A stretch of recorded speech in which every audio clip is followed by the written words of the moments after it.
Welcome back to the Bourbon Note, everybody. I'm Ben, and tonight I'm having another three-way. Let's get into it.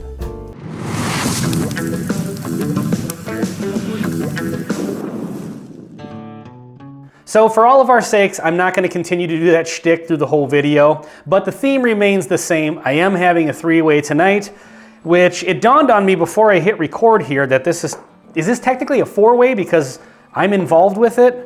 I mean, the three-way is actually between these three, but I'm still part of it, so I don't know. Maybe you can be the goat in the corner. Every orgy needs a witness. Anyway, let's get into it. So this is a 12-year bourbon banger blind battle. I've got three 12-year bourbons on the bar. I've got different proofs this time. Now, typically when I do a blind and I'm tasting against each other, I like to keep them as close in proof as possible, but I didn't have three 12-year bourbons that were all the same proof. So what I have is I've got Weller 12 at 90 proof. I've got 1792 aged 12 years at 96.6 proof, and I've got Knob Creek 12 at 100 proof. So there is a little discrepancy there. It may give a little edge to the, the higher proof stuff, but we'll see what happens. The suspense is killing me. So I have these all fully mixed up, and I'm really interested in doing this because I've said before that I really love Knob Creek 12 year. I was pleasantly surprised with the 1792 12 year. And I've always kind of counted Weller 12 as a disappointing allocated bourbon. Not that it isn't good, it's just that, not the whiskey's fault, but there is a lot of hype around it, sells for a lot on the secondary. And so I thought it'd be fun to kind of do a blind here. Just get to the point. And what I'll do is I'll cut away, I'll do some nosing, and then I'll cut back, kind of let you know what I find on the initial run through, then we'll do the tasting. So I'm gonna fast forward through this nosing part here, be back in a second. All right, so on that initial nosing, going back and forth, I'm noticing, I think the one on the left here, by the way, I'm just gonna call these 1, 2, and 3. Number 1 being my right, 2, and then 3. Number 3 here on the left, I think is coming across with a little more punch to it, but that can be deceptive on the nose. And the middle one is coming across just a little bit thinner than number 1 here. So number 3 is coming across with the most aromas. Then I would say number 2, or number 1, and then number 2 in that order. So yeah, this should be interesting. So I'm looking forward to this because these are all ones that I do like, even though, like I said, with the Weller, it's kind of disappointing if you spend a bunch of money and you get the bottle and you drink, it's like, this isn't really anything special. But they are all good bourbons. So let's get into the tasting. I will fast forward again and check in with you. All right, so on that first run through on these on the palate, all of them really good, to be honest. I'm really liking all three of them. I still feel like this one on my left here, number 3, maybe has just a little more punch to it. And I think so far my order from the nose is transferring to the palate, but it's a close call between these two. I think I'm liking this one a little bit better. And I don't even know that it's that I'm liking it better, is I'm noticing it just has a little more to offer, which I guess means I'm liking it better. But yeah, not a bad one in the bunch. So I'm gonna go through these a little bit more. I did water in between them. I'm gonna do water again, then I'll raw dog a couple of them and try to come up with some final thoughts here. So be right back.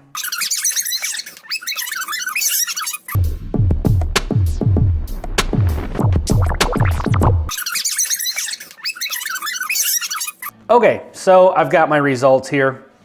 This was a little bit tough, to be honest, because I really think these are all good, but there was a noticeable, this one stood out on the left. My order that I came up with right away, even just on the nose, followed through on the palate. The one here that I picked as the winner, number 3, just came across as a little more bold and flavorful. I thought the oak note on it was actually a little bit nicer. And so, that one just kind of won out for me. Second place is sample number 1. And then third place is sample number 2, which I thought was good, but it was lacking a little bit from the other two. It was just a little bit lighter in flavor. So the question is this going to come down to proof? And one thing I will say is that, and this is just my opinion, this is just something I've kind of observed from drinking bourbon, is I've always said that wheated bourbons, I feel like, I don't know if there's any science to this, I feel like they age a little more than, you know, when rye is the secondary grain. So wheated bourbon, I've found can be a little bit younger and taste a little bit older. That's just my experience. I don't know if you've had the same experience. So it makes you wonder if Weller 12 being a wheater might have a little more of an oak punch than the other two. Again, I don't think there's any science behind that. That's just my personal experience. So let's get into the results. I'm super excited for the comments on this one because if I don't pick Weller in first place, there's going to be at least somebody who trashes me for it, because there are people out there who will defend any allocated bourbon just to the death. And then if I do pick that first, I'll get trashed for that too. So let's get into it, find out where the hate mail is going to come from. In last place is sample number 2, which is, I can't even read my own. The 1792, okay, interesting. Yeah, that one just had lacked a little bit of punch, you know. Like I said, not a bad bourbon, actually really liked it. So now it's down to the Knob Creek and the Weller. And I actually did a blind flight that was sent to me by Troy and Laura at Baker Drinks, and it was a Buffalo Trace flight, around the same proof, or yeah, actually all basically the same proof. And Weller 12 actually almost won that flight for me. So let's get into it. We'll find out what first place is, because that'll show you default what second place is. The winner of tonight's three-way is, good God, it's the Weller. Unbelievable. Yeah, it's the Knob Creek. All right, well, I guess Weller 12 is a little better than I gave it credit for. And interestingly enough, it was pretty close between number 1 and 2. This is the only one I noticed right away that was a little bit thinner. So most of that tasting and most of like taking the time to go through it was really to try to find between these two. So interestingly enough, the Weller 12 at 90 proof, at the lowest proof, actually came home with the win on this one. I gotta tell you, I am pretty surprised by that. Because I was just, you know, you kind of assume that having the 100 proof, the Knob Creek might win. And it was damn near as bold as the Weller 12, but there was just something a little more, the oak note on the Weller 12, I just found to be a little bit more present, and it had a little bit more of a nice sweetness to it that I really liked. This one had the really nice oak note, and it was sweet, but it just had a little bit of a slightly different edge, not in a bad way in any way, shape, or form. This is actually one of my favorite shelfer bourbons, the Knob Creek 12. But I think the mixture of the oak and the sweetness on the Weller 12, I think is what did it for me there. So, well, there you have it, folks. The allocated one at the lowest proof won. So I guess if you see a Weller 12, pick it up, but it's definitely not worth secondary prices. I always say that, and sometimes I get trashed for that, weirdly enough. But the Knob Creek was a very, very, very close second. These two were kind of neck and neck. So I will continue to buy the Knob Creek 12 because that's $60 and readily available. I mean, that's a good one to have on the shelf all day. So anyway, well, that's an interesting blind that did not go as I thought it would. I really kind of thought that the proof on the Knob Creek would decide that. So, but it didn't. So anyway, I guess you never know in a blind.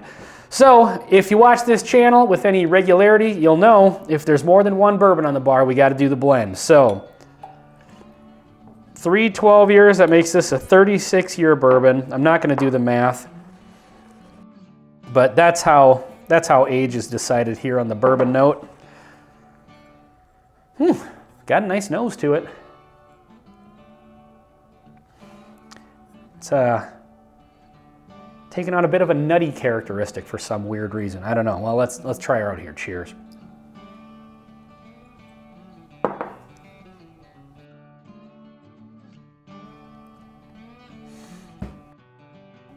You know, I'm starting to find more often when I do these blends that they're good, but the actual individual bourbons are kind of better on their own. So, you know, the blends don't always pan out. So anyway, well, folks, if you've done this blind before, or if you have all 3 of these, do this blind and let me know what you come up with.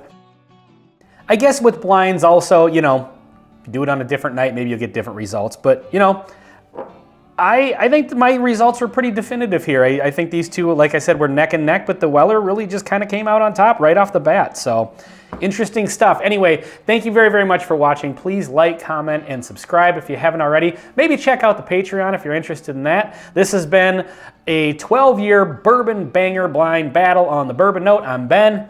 We'll see you in the next one.